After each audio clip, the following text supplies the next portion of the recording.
जर योग्य नियोजन असेल तर वांगी पिकाला आपण पाहू शकतो या झाडाला साधारणतः किती फळ आहे आता आपण मोजणार आहोत. 1 2 3 4 5 6 7 8.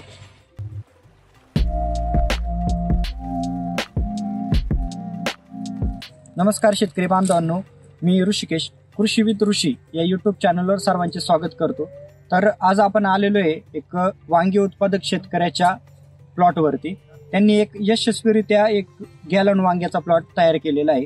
त्याची संपूर्ण माहिती आपण आज त्यांच्याकडून जाणून घेणार आहोत. सर्वप्रथम मी तुमचं आपलं कृषी विथ ऋषी या युट्यूब चॅनलवर स्वागत करतो. नमस्कार. सर, तुमचं थोडक्यात नाव सांगा आणि गावाचं नाव सांगा. मी प्रणेश अशोक कालेकर, माझं गाव आहे पिंपळवंडी कालेकरवाडीमध्ये. आपण ही वांग्याची व्हरायटी लावली, ही कोणती व्हरायटी? ही बारटोक म्हणून F1 हायब्रिड. F1 hybrid. साधारणतः किती गुंठ्यामध्ये लावलेली आहे? ही 20 गुंठ्यामध्ये. 20 गुंठ्यामध्ये. किती रोप लावलेली आहे? ही आपण 1100 हुंडी लावली. 1100 हुंडी लावली. आणि याच्यामध्ये अंतर किती आहे? दोन बेड मधील अंतर किती आहे? 6 बाय 2.5 अंतर. 6 बाय 2.5 अंतर. दोन झाडामधील 2.5 अंतर. हो. तर आणि हे रोपण कुठून आणली होती? आपण नर्सरीमध्ये बनवायला दिली. आता हे रोप लावायच्या आधी जमीन व्यवस्थापन कशा पद्धतीने केलं? यामध्ये आपण पहिल्यांदा रोटर मारून ते जमीन लेवल करून व्यवस्थित घेतली होती. त्यानंतर बेड पाडले आणि त्याच्यानंतर शेणखत भरले होते बेडवरती आणि मग मल्चिंग टाकून ड्रीप टाकून मल्चिंग टाकून रेडी करून. ओके. मल्चिंग टाकल्यानंतर तुम्ही रोप लागून केली 2.5 फुटावर. हो. सुरुवातीला तुम्ही ड्रेंचिंग वगैरे कोणती घेतली? ड्रिंचिंग काय नाही, हेच आपण ड्रिंचिंग रेग्युलर घेतो तेच आपलं बुरशीनाशक. हो, ह्युमिक ऍसिड. ओके. साधारणतः तुम्ही रोप लावल्यापासून पहिली हार्वेस्टिंग कधी झाली? पहिली हार्वेस्टिंग आपली 40 दिवसामध्ये झाली. 40 दिवसानंतर पहिली हार्वेस्टिंग. तर हा साधारणतः म्हणजे आपल्याला किती साईजचं फळ काढावं लागतं? म्हणजे आपण साईज पाहतोय हे 200 प्लस लागतं आपल्याला. हे आपल्याला आता रेडी 200 प्लस 350 पर्यंत जास्त अशा पद्धतीने आपल्याला साईज लागते. हो. आता याचं मार्केट व्यवस्थापन कसं करतो? मार्केट हे आपण मॉलला देतो. मॉलला देतो. हो. जागेवर नाही, पोच करतो.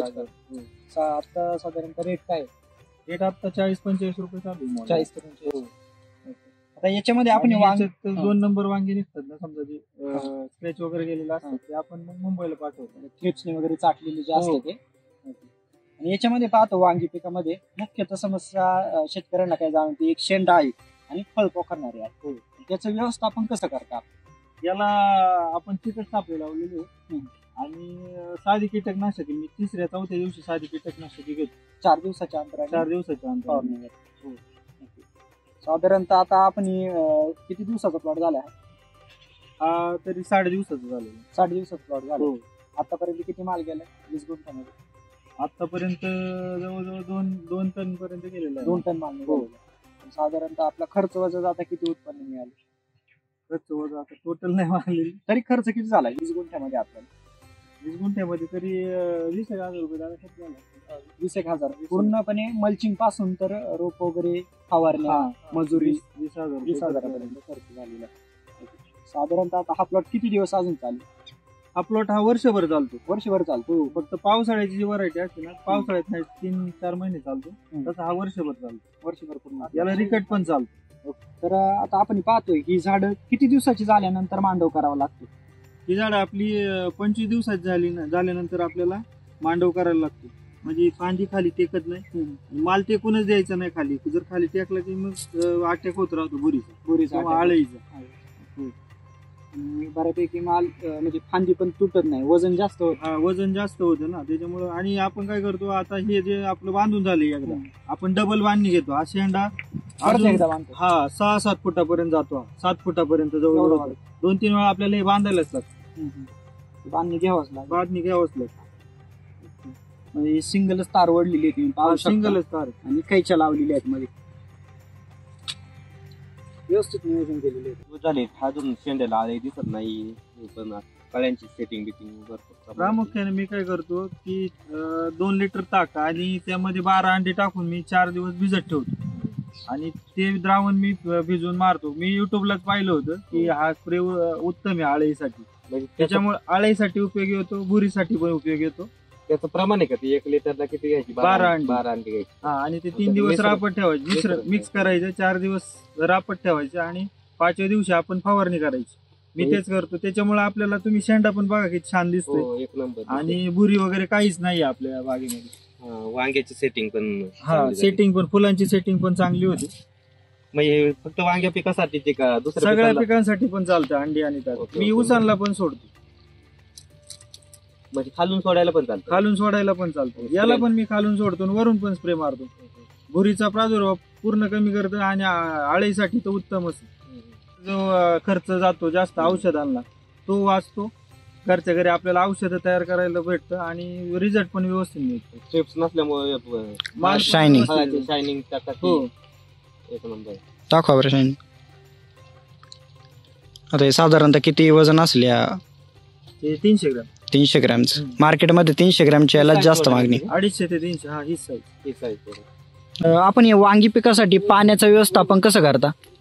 पाणी आपल्याला दिवसाड याला पाणी लागतं. पाण्याची गरज दिवसाड लागते. जेवढं आपण पाण्याचं नियोजन व्यवस्थित ठेवू तेवढं झाड फ्रेश राहतं. ओके. दिसाड तरी किती वेळ पाणी देता तुम्ही? मी 1.5 तास पाणी सोडतो याला. 1.5 तास पाणी सोडता. दिवसाड 1.5 तास. ओके. आणि खताचं व्यवस्थापन कसं करता? खताचं याला 13-0-45 मी 5व्या दिवशी 13-0-45 कंटिन्यू सोडतो. हम्म. बाकी नाही, बुरशीनाशकच नाही. ओके. नाही याच्यामध्ये आहे ना, शेंडाळीला फक्त महत्व आहे आणि कीड फक्त महत्वाची. हा, ते जास्त नुकसान तेच जास्त नुकसान करतं आपल्या बागेमध्ये. त्याचं व्यवस्थापन कसं? ट्रॅप वगैरे लावलेत का? ट्रॅप लावलेत ना, ट्रॅप लावलेत. परत ते पिवळे सापळे लावले, ते पांढरे माशी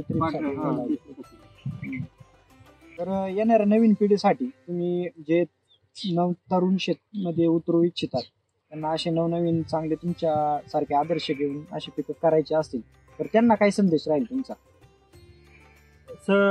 नवीन पिढीसाठी एवढंच सांगू शकतो की जर तुमचं टाइम टू टाइम सगळं टोटल काम असेल शेतामध्ये, तर शेतामध्ये पण काही कमी पैसे मिळतात असं नाही. नोकरीवाल्याला पण आपण मागं सारू शकतो, एवढं शेतात उत्पन्न मिळतं. फक्त टाइम टू टाइम आणि बांधावरून नाही पण वावरात पण फिरलं पाहिजे.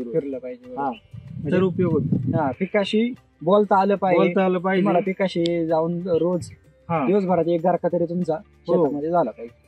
जर योग्य नियोजन असेल तर वांगी पिकाला आपण पाहू शकतो या झाडाला साधारणतः किती फळ आहे आता आपण मोजणार आहोत. 1 2 3 4 5 6 7 8 9 10 11 12 13 14 15 16 17 18 19 20 ते 22 फळांपर्यंत आता सेटिंग झालेली आहे. आणि वरती पण पाहू शकता ही नवनवीन फुलं जी सेट होत चाललेली आहेत.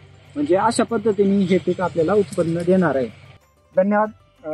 तुम्ही आपल्या शेतकऱ्यांसाठी जेवढे युट्यूबवरती आपले प्रेक्षक आहेत त्या प्रेक्षकांसाठी तुम्ही बाळटोक या वांगी पिकाबद्दल संपूर्ण माहिती दिली.